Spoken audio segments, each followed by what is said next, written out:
আলাইকুম ওয়া রাহমাতুল্লাহ। আজকে চলে আসলাম শ্রীমঙ্গলে।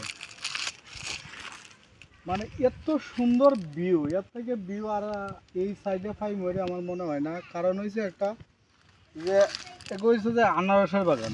এই যে দেখতেছেন এগো হয়েছে আনারসের বাগান। আমার পিছন দিকে চাইলে প্রত্যেকটা গাছের মাঝে আপনার আনারস আছে। এই যে দেখো ওই জুম করে দেখাই পারবা। এই যে এই সাইডটার মধ্যে হয়েছে, এই সাইডটা একটু ছায়ার কারণে হয়েছে না। এই যে আপনার দেখা যাচ্ছে, কলা গাছ দেখা যাচ্ছে, এই সাইডে প্রত্যেকটা গাছের মাঝে আনারস আছে। এগুনটা এখন খাওয়া যাবে না, রোজার টাইমে ইনশাল্লাহ খাওয়া যাবে। আর এখানকার মাটি কোনো এক সময় কোনটা আছে না। আর এখন দেখেন কিভাবে বাগান হচ্ছে, কোটি কোটি টাকার ব্যবসা চলে এই আনারসের বাগান দিয়া।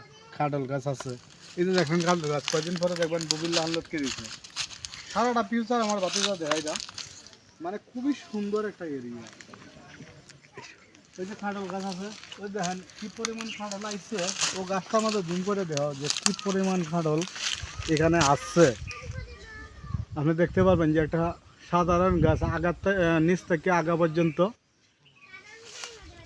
আছে। আর গেছে আবার আমরা এই বাগানে আসছিলাম, আয়া দেখি কাঁঠাল পাইকা রয়েছে, গাছ থেকে খাওয়া শুরু করে দিয়েছিলাম।